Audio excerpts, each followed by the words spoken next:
Jet planes in the night sky with you, getting high in the sunrise with you, getting through all the bad times with you. I wasn't missing a thing, no I do. And I wish that I could build a time machine, 'cause time moves on, and now you're gone. Oh, if only I could build a time machine, I'd come and get you. I can't forget you. I miss you, I miss you, I miss you all the time.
Good morning বন্ধুরা, তোমরা সবাই কেমন আছো? আমি তো ভালোই আছি। তোমাদের সকলকে স্বাগত জানাই আমার ব্লগ ডেইলি মিরর উইথ অভিজ্ঞায়। তো দেখে বুঝতেই পারছো আমি আবার রান্নাঘরে চলে এসেছি। আমার কথা বলতে তোমরা আজকে বুঝতেও পারবে না, প্রচণ্ড বাজে একটা আওয়াজ হচ্ছে। তো ভাবলাম যে সকাল থেকে শুধু করে যাচ্ছি কাজ, কথা বলা হচ্ছে না, তো সেই জন্য ভাবলাম যে তোমাদের সঙ্গে একটু বক করে নিই। তো রান্না আজকে সেরকম রান্নাবান্না কিছু নেই। সকালবেলা ভারী খাবার দাবার খাওয়া হয়ে গেছে। ভারী খাবার দাবার বলতে কি, সকালবেলা খাওয়া হয়েছে, যে মানে পরোটা করবোই ভেবেছিলাম। তো তারপর মনে হলো যে না, অনেকদিন লুচি খাওয়া হয় না, সেই জন্য ভাবলাম একটু লুচি করি। সেই জন্য। আর সকালবেলা দেখবে ওয়েদারটা একটু ঠান্ডা ঠান্ডা পড়েছে, তো ওই গরম গরম ফুলকো ফুলকো লুচি, আর তার সঙ্গে তোমার হচ্ছে দরজাটা খালি খুলে দিয়ে যাচ্ছে, তো গরম গরম ফুলকো ফুলকো লুচি আর সঙ্গে সঙ্গে সঙ্গে হচ্ছে একটু সাদা সাদা টাইপের আলুর চচ্চড়ি, দারুণ খেতে লাগে কিন্তু এটা। বলো আমার কথা আর তোমরা শুনতে পাচ্ছ কিনা আমি তাও জানি না, ভীষণ বিচির আওয়াজ হচ্ছে। তো আজকে রান্নাবান্না সেরকম কিছু ছিল না, তো রান্না করলাম আজকে ডিমের ঝোল করলাম, আর এখন একটা রান্না করবো সেটা হচ্ছে রসুন পটল বলে এটাকে। সেরকম কোনো মানে হাবিজাবি কিছু জিনিসই নেই, শুধু লাগবে একটু রসুন, একটু কালো জিরে, আর একটু সর্ষের তেল একটু বেশি লাগবে, আর ওই কুচি কুচি করে কেটে রাখা এই পটল দিয়ে একটুখানি ওই মাখা মাখা ওই জিনিসটা হয় আর কি, খারাপ লাগে না, খেতে ভালোই লাগে। তো চলো আর বেশি এখন কথা না বাড়িয়ে রান্নাটা করি। এখনো পর্যন্ত আমার কিন্তু বিছানাই তোলা হয়নি, কারণ হাজব্যান্ড এইমাত্র বেরোলো, বেরিয়ে যাওয়ার পর ঘর ফাঁকা পেলাম, এবারে কি বিছানা তুলবো। তো চলো আগে রান্নাটা তোমাদের সঙ্গে একটু দেখিনি, মানে করতে করতেই কথা বলবো আর কি। তো ঠিক আছে, আর এখন বেশি বকবক করবে না, পরে আবার সময় সুযোগ মতো বকবক করবো। তো কড়া গরম হতে দিয়ে দিলাম সর্ষের তেল। কোনো হাবিজাবি কিছু ব্যাপার নেই, রোজ উঠে কি রান্না করবো সেটা একটা চিন্তার বিষয়। রান্না করবার মতো কিছু খুঁজেই পাই না। এবার দিয়ে দেবো একটু কালো জিরে,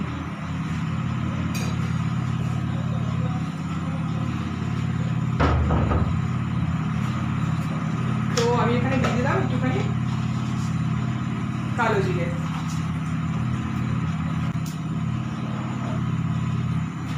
আর দেবো এই যে বেটে রাখা একটু রসুন। এটা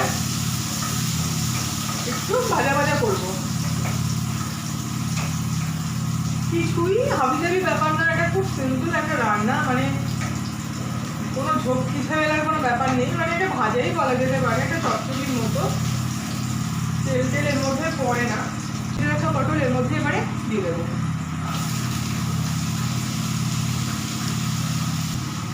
ভালো করে ভাজা করবো।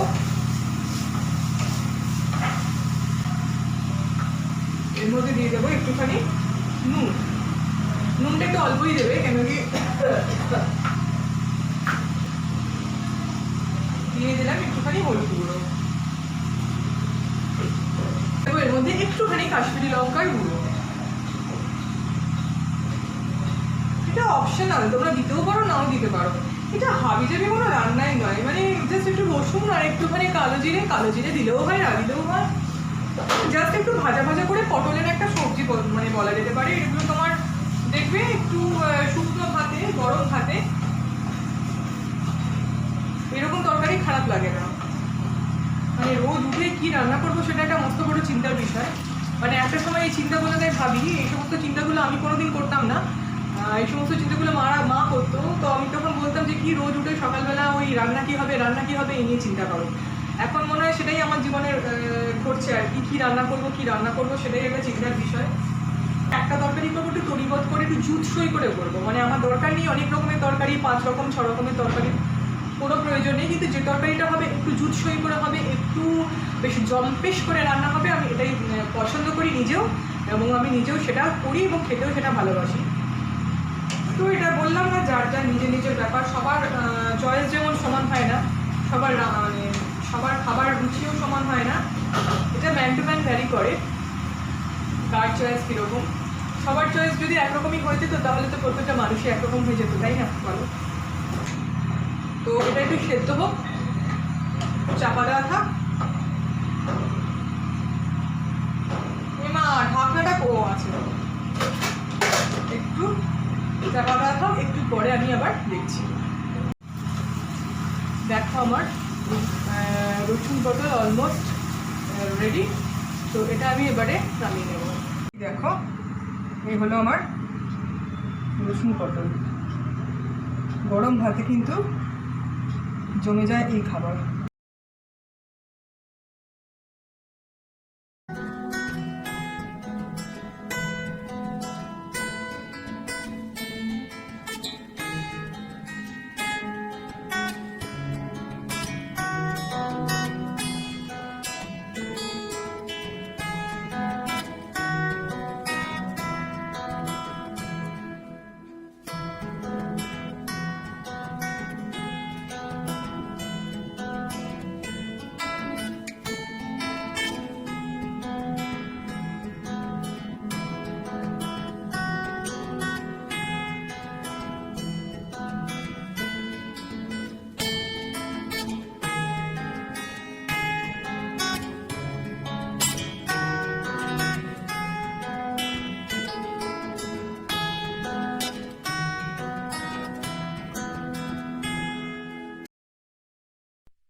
স্নান করতে করতে প্রচুর দেরি হয়ে গেছে। আজকে আসলে বিছানার চাদরগুলো চেঞ্জ করলাম, দেখতেই তো পেলে তোমরা যে বিছানার চাদরগুলো চেঞ্জ করতে করতে দেরি হয়ে গেল। তো এবার যাবো ছাদে, প্রায় 1টা বেজে গেছে। তো চলো বেশি বিছানার চাদর ঠিক করে গুছিয়ে রাখতে রাখতে আমার কতক্ষণ টাইম লেগে গেল। তো যাই হোক, যাবো এবার ছাদে। 1টা অলরেডি বাজে, বেশিক্ষণ থাকতেও পারবো না। তো চলো ছাদে গিয়ে যদি পারি তো কথা বলবো, নয়তো পরে কথা বলবো। তো আমি ছাদে চলে এসেছি অনেকক্ষণ, এখন আমার নিচে যাওয়ার সময়ও আস্তে আস্তে হয়ে গেল। আজকে ওয়েদারটা বেশ ভালো লাগছে, মানে আজকে মনে হচ্ছে কলকাতায় আস্তে আস্তে ঠান্ডা পড়ছে। বেশ ওয়েদারটা ঠান্ডাটা একটা উত্তরের হাওয়া ছাড়ছে, বেশ ঠান্ডা লাগছে বলে এতক্ষণ মায়ের সঙ্গে একটু বকবক করছিলাম। মায়ের সঙ্গে প্রাণের কথা, মনের কথা না বললে ঠিক শান্তি হয় না। সেই জন্য কিছুটা সময় মায়ের সঙ্গে কথা বলার জন্যই আমার টাইমটা থাকে আর কি। তো এবারে আস্তে আস্তে নিচে যাব, দেখলেই তো তখন প্রচুর মানে কর্মযজ্ঞ চললো যাকে বলে। আমার ওই বিছানার চাদর চেঞ্জ করাটা যেন একটা বিশাল বড় কাজ। বিছানার চাদরগুলোকে পাল্টানো, বিছানার চাদর চেঞ্জ করতে দেখবে বেশি কষ্ট হয় না, কিন্তু দেখবে বালিশের কভার টাভারগুলো চেঞ্জ করতে না প্রচণ্ড কষ্ট হয়। তারপর বলছিলাম না কয়েকদিন ধরে আমি প্রচণ্ড ঘাড়ের যন্ত্রণায় কষ্ট পাচ্ছি। এখন মনে হচ্ছে ঘাড়ে আমাকে বেল্ট করলে বোধহয় আমার খুব সুবিধা হবে, পারলে বোধহয় ঘাড়ে বেল্ট করতে হবে। মানে এমন মোবাইলে ইউজের জন্য কিছুটা হচ্ছে হয়তো, বেশ ঠান্ডা লাগছে, মোবাইল ইউজের জন্য কিছুটা হচ্ছে হয়তো। আর তাছাড়া আমার স্পন্ডিলোসিস আছে, যার ফলে একটু এই ঘাড়ের ব্যথা, কাঁধের ব্যথায় কষ্ট পাচ্ছি কয়েকদিন ধরে। চুল শুকোনোর জন্য এলাম, চুলও শুকোলো না, কিছুই শুকোলো না, পুরো একদম একটা কীরকম একটা ময়েশ্চার ওয়েদারের মধ্যে। প্রত্যেক দিন তো সকালবেলা ভালোই কুয়াশা, তবে কলকাতায় কুয়াশার পরিমাণটা একটু তুলনামূলকভাবে কম। একটু মানে ভয় পেতাম, মানে আমাদের বাড়ির পাশে পুকুর ছিল, তো এবার বাড়ির পাশে পুকুর থাকার জন্য কি হয়, ওয়েদারটা আরও বেশি ফগি লাগে। তো পুকুরের আশেপাশে কিছু দেখা যেত না। তো আমাদের তখন টয়লেটটা বাইরের দিকে ছিল, মানে বাইরে ছিল টয়লেট, তখন আমাদের অ্যাটাচড টয়লেট ছিল না। তো সকালবেলার দিকে আমি যেতে ভয় পেতাম রীতিমতো। ওই যে চারিদিকে সাদা সাদা হয়ে থাকতো, আর আমার দেখে মনে হতো সেই ভৌতিক পরিবেশগুলো বা ভূতের সিনেমাগুলোতে দেখো না, চারপাশে কীরকম ধোঁয়া একটা পরিবেশ তৈরি করে, চারিদিকটা একটা খুব ধোঁয়ার মতো হয়ে যায়, মানে একটা ভয় লাগে। আমার মনে হতো খুব ভৌতিক ব্যাপার, কিরকম বোকা থাকে না মানুষ ছোটোবেলায়, ওই সামান্য কুয়াশা দেখেও লোকে ভয় পেয়ে যায়। মানে এখন ভাবলে মনে হয় কি হাসি পায়, কিন্তু তখন আমার সত্যি ভীষণ ভয় লাগতো। মানে কুয়াশাতে সাদা হয়ে থাকতো, ওইটা আমি প্রচণ্ড ভয় পেতাম। তো বয়সের সাথে সাথে, সময়ের সাথে সাথে ভয় ব্যাপারটা শরীর থেকে চলে যায়। দুপুরবেলা লাঞ্চে কী হয়েছে চলো তোমাদের সঙ্গে শেয়ার করি। সেরকম কিছু শেয়ার করার মতো হয়ও নি, তো যাই হোক, রোজ যেরকম শেয়ার করি আজকেও সেরকম শেয়ার করব। তো নিচে গিয়ে কথা বলবো তারপর। চলো দেখিয়ে দিই তোমাদের আজকের কী রান্না হয়েছে। আজকে স্পেশাল কিছু রান্না নেই, মানে সিম্পলের উপরে রান্না আছে। তো কী রান্না হয়েছে তোমাদেরকে দেখিয়ে দিচ্ছি। এদিকে হয়েছে ডিমের ঝোল, রং কিন্তু একদমই দিইনি, তাতেই এই কালার এসছে। কোনো কাশ্মীরি মির্চ সামান্য যাকে বলে, তাতেই দেখো আমার হাতের গুণের কালার। যাই হোক, এখানে মনে উচ্ছে আলু চচ্চড়ি অর্ধেক খাওয়া হয়ে গেছে। আর কি, এই যে এটাও অর্ধেক খাওয়া হয়ে গেছে, পটল। আর কিছু হয়নি বোধহয় আজকে। আর কালকের মাছ রয়েছে, এটা আমাদের জন্য নয়। আর এদিকে অল্প একটু ডাল।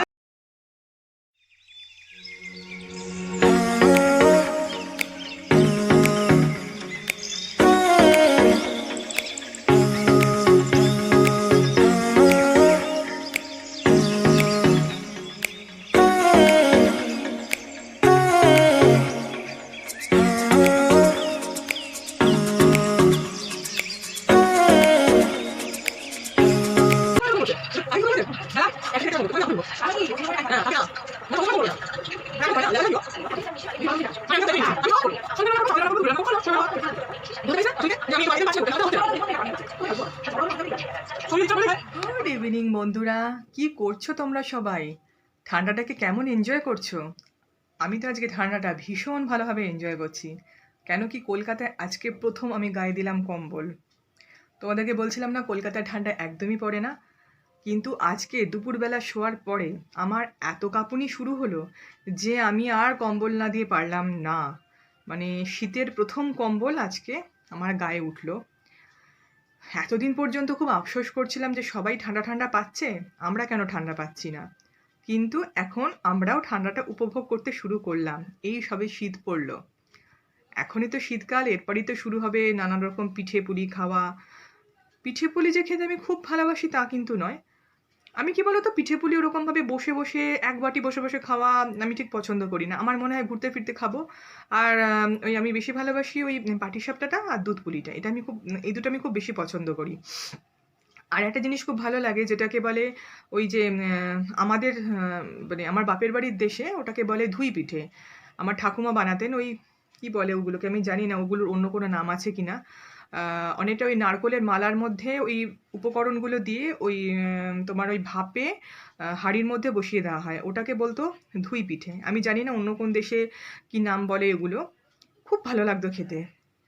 আর শীতকাল মানেই তো জানো ঘোরা বেড়ানো আনন্দ এগুলো তো রয়েছে, কিন্তু এবছর তো ঘোরা বেড়ানো আনন্দ সমস্তটাই মাইনাস হয়ে গেছে। পুরো জীবনটাই কীরকমভাবে একটা বিতিকিচ্ছিরি টাইপের একটা হয়ে গেল। পুরো একটা বছর যে কিভাবে আমরা কাটিয়ে দিলাম, মানে বিষে বিষাক্ত বছর যাকে বলে, পুরো বিষে বিষময়ভাবে যেন পুরো একটা বছর কেটে গেল। মানে কল্পনাই করা যায় না যে গত বছরই ডিসেম্বর মাস এই সেদিনকে পড়েছিল, তারপরে আমাদের লাইফটা এমন একটা জায়গায় গিয়ে পৌঁছলো যে একটা নির্দিষ্ট জায়গায় গিয়ে ফিক্সড হয়ে গেল, সেটা হচ্ছে এই করোনা।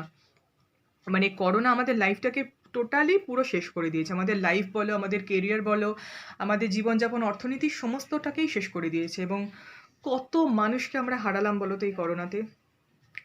তো কি করব আমরা, এই বলে না প্রাকৃতিক বিপর্যয় বলো, ওই আমফান তো আছেই তার সাথে সাথে। তো প্রাকৃতিক বিপর্যয় বলো বা এরকম মহামারী বলো, সত্যি প্রকৃতির কাছে আমরা মানে ভীষণ রকমভাবে অসহায়। তো যাই হোক, এরকম ভারাক্রান্ত কথা বলবো না। শীতের দিন মানে তোমাদের কি মনে পড়ে? আমার তো মনে পড়ে শীতের দিন মানেই ওই নলেন গুড়ের সন্দেশ ভীষণভাবে ভালো লাগে।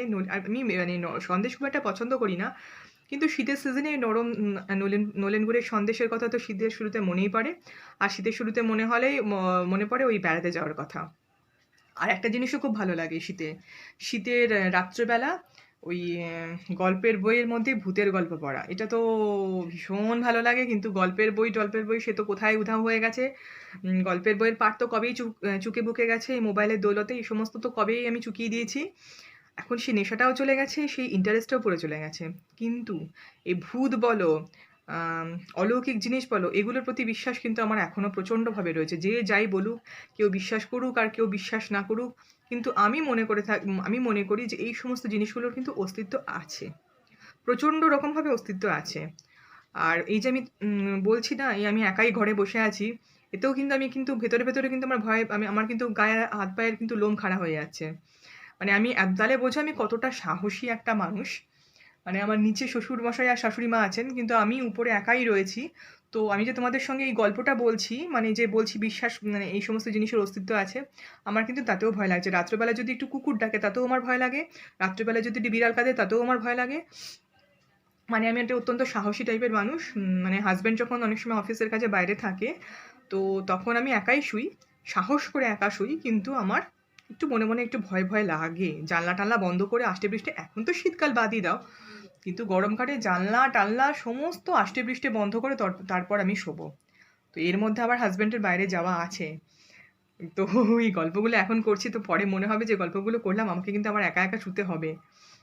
কিন্তু কি বলতো, হয়তো অনেকেই বলতে পারে যে এগুলো মনের ভুল বা মনের ব্যাপার, কিন্তু আমি মনে করি এগুলো মনের ব্যাপার নয়, সত্যিকারের এগুলোর অস্তিত্ব আছে। এবার দেখো, যার যার বিশ্বাস তার তার কাছে। আমার মনে হয় যে এগুলোর অস্তিত্ব আছে তো আছে, এবার অনেকের নাও হতে পারে।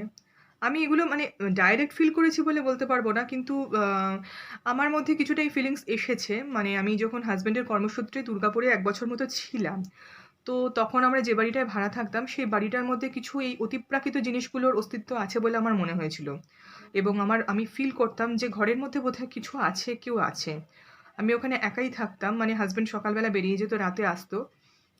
তো ঘরের মধ্যে নানান রকমের জিনিসপত্র ঘটতো, যার ফলে আমার মনে হতো যে ঘরের মধ্যে একটা কিছু এমন কিছু জিনিস আছে যেটা আমাকে তাড়িয়ে নিয়ে বেড়াচ্ছে। আমার লাগতো ভেতরে ভেতরে একটা ভীষণ আমার ভয় লাগতো, যার জন্য ওখানে আর বেশি দিন আমরা থাকতে পারিনি। আমরা কলকাতায় ফিরে এসেছি, মানে ফিরে এলাম। ভালো লাগতো না, একদমই ভালো লাগতো না, ভীষণ মানে বিরক্ত লাগতো আর কি। তো যাই হোক, সেই গল্পটাও তোমাদের সঙ্গে আর একটা দিন শেয়ার করব। আজকে তোলা থাক গল্পটা, কেন কি ভিডিওটা এমনিতেই লেন্দি হয়ে গেছে, আর বেশি বড় করলে ভিডিওটা আরও মানে এডিট করতে প্রচুর টাইম লেগে যাবে। তো হঠাৎ করে এই শীতের কথা বলতে এই কথাগুলো মনে পড়ে গেল যে শীত মানেই অনেক কিছু স্মৃতি মনের মধ্যে ভেসে ভেসে বেড়ায়। শীতকাল মানেই এই জিনিসগুলোর কথা মনে পড়ে, সেই মনে পড়তেই আর কি কথাগুলো বললাম। তো অবশ্যই একদিন এই ভূতের গল্প তোমাদের সঙ্গে আমি শেয়ার করব। আর আমার শাশুড়ি মায়ের স্টকেও একটা ভূতের গল্প আছে, সেটাও আমি ওনার মুখ থেকে একদিন তোমাদেরকে শোনাবো। উনি একদম সরাসরি এরকম একটা ঘটনার মুখোমুখি হয়েছিলেন, মানে ঠিক ভূত বলবো না, ওই যে বলে না সেই সে ভূতে ধরা ওই রকম টাইপের একটা জিনিস উনি সামনাসামনি হয়েছিল আর কি। তো উনি একদিন বলবেন, ওনার মুখ থেকেই একদিন গল্পটা আমি তোমাদেরকে শোনাবো। তো যাই হোক, ভিডিওটা আর লেন্দি করবো না, এখন অলরেডি বাজে 8:15। আজকে এদিকে আমি তো চা খাওয়া তো অনেকক্ষণই হয়ে গেছে। ডিনারে ওই করবো ওই একটু ফ্রাইড রাইসের মতো, আর একটু ডিমের কষা রয়েছে, ওই ডিমের কষা দিয়েই আজকে রাত্রেবেলা লাঞ্চ হবে। লাঞ্চ বলছি, দেখো আমার মাথাটা গেছে, রাতের ডিনারটা হবে। তো আজকের দিনটা এইভাবেই হয়ে গেল, মানে প্রতিটা দিন কীভাবে কেটে যাচ্ছে আমি তাই ভাবি। আর ঘরে বসে বসেই কেটে যাচ্ছে, কোথাও বেরোনোও হচ্ছে না, ঘরে থেকে থেকে জীবনটা অতিবাহিত হয়ে যাচ্ছে, গৃহবন্দী জীবন হয়ে গেছে এখন আমাদের। তো যাই হোক, ভিডিওটা আর লেন্দি করছি না। তো রোজকার মতো প্রত্যেক দিনকার মতো একটাই কথা বলবো তোমাদের, যদি আমার ভিডিও ভালো লেগে থাকে তো প্লিজ লাইক করো, সাবস্ক্রাইব করো। আর যাদের ভালো লাগবে না তারা প্রথম থেকে সাবস্ক্রাইব করো না। আর কি বলবো, প্রত্যেক দিন এই কথাটাই বলি, কিন্তু প্রত্যেক দিন সেম জিনিসই ঘটছে, সুতরাং নতুন করে আর বলতে চাই না। যাদের ভালো লাগবে না প্লিজ আমার ভিডিওতে এসো না, ভিডিও দেখো না, এটুকুই বলবো। আর যারা মানে অলরেডি আমার ভিডিওকে সাবস্ক্রাইব করে দিয়েছো তাদের সবাইকে অসংখ্য ধন্যবাদ। আমার পাশে এভাবেই থেকো, তোমরা আমাকে সাপোর্ট করো, আমাকে এগিয়ে নিয়ে যেতে সাহায্য করো। আর সবাই ভালো থেকো, সুস্থ থেকো। তবে আজকের মতো আজকে আসি, কালকে আবার হাজির হব তোমাদের কাছে একটা নতুন ভিডিও নিয়ে। ততক্ষণের জন্য টাটা, শুভরাত্রি, গুড নাইট।